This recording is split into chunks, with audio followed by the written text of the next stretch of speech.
শরৎ আসে মেঘের বেলায়। শিল্প সংস্কৃতি ষষ্ঠ শ্রেণীর ৬১ পৃষ্ঠা থেকে। সাদা মেঘের ভেলায় ভেসে শরৎ আসে আমার দেশে, নীল সাদা জামা গায়ে লুকোচুরি খেলা খেলে, মেঘ বদলার রৌদ্র ছায়। কবির লেখা শরতের এই মর্মস্পর্শী বাণী সত্যি শরতের নিদারুণ সৌন্দর্য তুলে ধরে। তোমরা কি খেয়াল করেছো এর মাঝে আকাশটা হয়ে উঠেছে উজ্জ্বল নীল রঙের, তার মাঝে ভেসে বেড়াচ্ছে সাদা মেঘের ভেলা। এ সময় ভোরের বেলা ঘাসের ডগায় থাকা শিশিরে পা ভিজিয়ে বুঝতে পারি শরৎকাল এসে গেছে। বাংলা বর্ষপঞ্জিটি দেখে নেওয়া যাক। আমরা তো জানি ভাদ্র ও আশ্বিন এই 2 মাস শরৎকাল। ইংরেজি আগস্ট মাসের মাঝামাঝি থেকে অক্টোবর মাসের মাঝামাঝি পর্যন্ত শরৎকাল স্থায়ী হয়। আমরা এরই মধ্যে জেনেছি যে নীল একটি মৌলিক রং।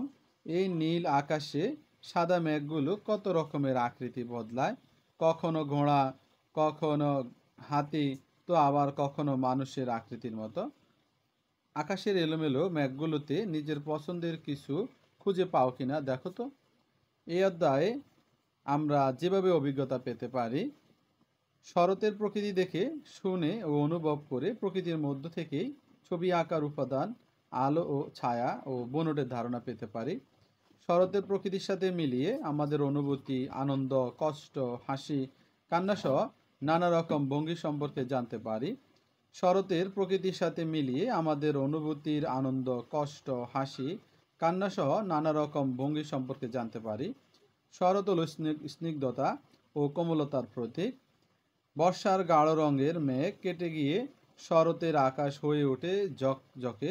শরতের প্রকৃতি জুড়ে চলতে থাকে আলো ছায়ার খেলা। শরতের মসৃণ নীল আকাশের গায়ে নরম সাদা মেঘ যেন বুনে চলে রূপকথার গল্প। এবার আমরা আরো কিছু ছবি আঁকার উপাদান সম্পর্কে জানব। শরৎকালে ফোটা ফুল।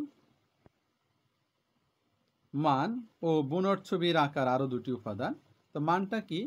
মান হলো ছবিতে আলো আঁধার যে তারতম্য, তাকে আমরা মান বা ভ্যালু বলি।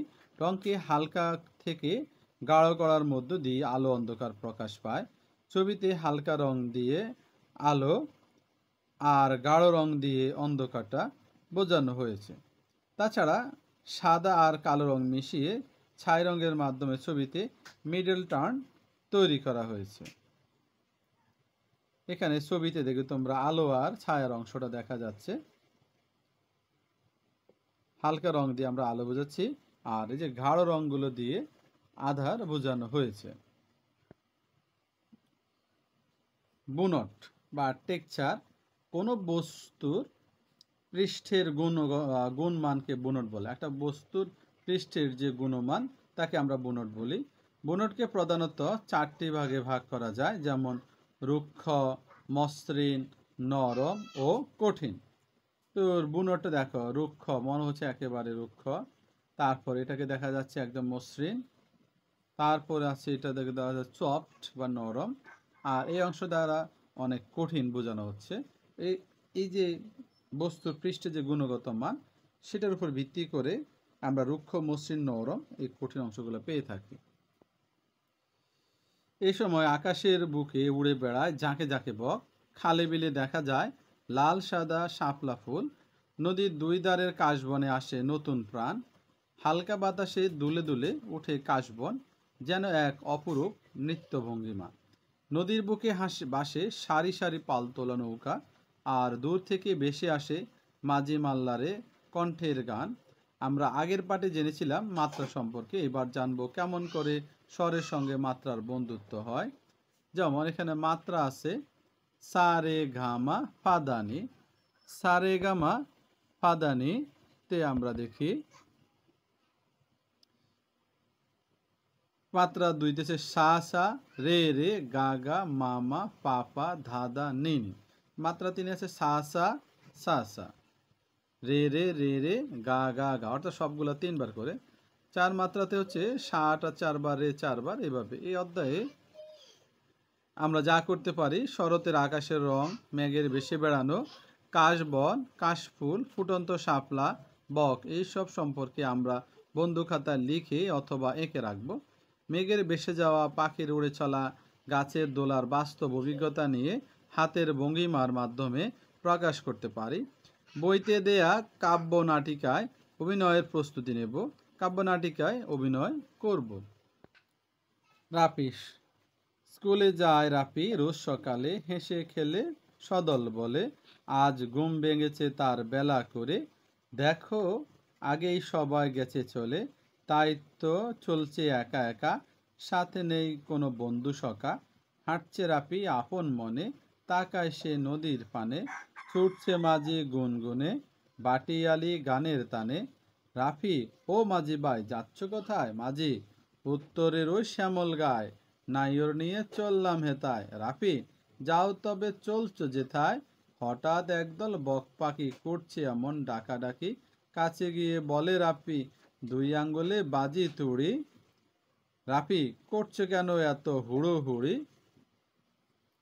বক, ও মামা তুমি বলছো কি? মন দিয়ে শোনো কথাটি, আমরা নিজেদের মধ্যে কথা বলি, মাছ ধরি আর সাঁতার কাটি।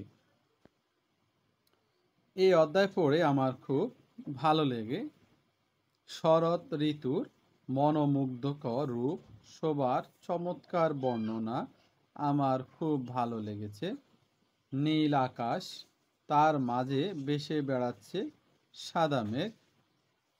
এ সময় ভোরের বেলা ঘাসের ডগায় থাকা শিশিরে পা ভিজিয়ে আমরা বুঝতে পারি এটা শরৎ ঋতু। ভাদ্র ও আশ্বিন এই 2 মাস শরৎকাল। সবচেয়ে সুন্দর বিষয় হলো ক্ষণে ক্ষণে নীল আকাশে সাদা মেঘগুলো দ্রুত আকৃতি বদলানো, কখনো ছবির মতো, কখনো প্রাকৃতিক দৃশ্যের মতো। মনে হয় যেন শিল্পীর আঁকা ছবি। কিছুদিন পর পর আকাশ তার রূপ বদলায়, যেন আকাশের মাঝে রঙের খেলা। সে রং ছড়িয়ে পড়ে প্রকৃতিতে। এছাড়া প্রভাব দেখতে পাই রূপসী বাংলা রূপেও। আবার মান ও বুনট ছবি আঁকা দুটি উপাদান। ছবিতে আলো আঁধারে তারতম্যকে ভ্যালু বলে। ছবিতে কিভাবে আলো আঁধার করা যায় তা আমি শিখতে পেরে আমার ভালো লেগেছে। উপরোক্ত বিষয়গুলো আমার সবচেয়ে ভালো লাগে।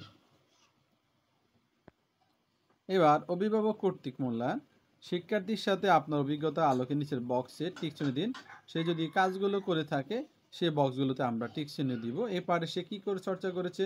ছবি আঁকার উপাদানগুলো নিয়ে চর্চা করেছে। তার কাজটি আমার ভালো লেগেছে। তার অভিভাবক স্বাক্ষর দিবেন ওই তারিখে। ধন্যবাদ সবাইকে। আসসালামু আলাইকুম।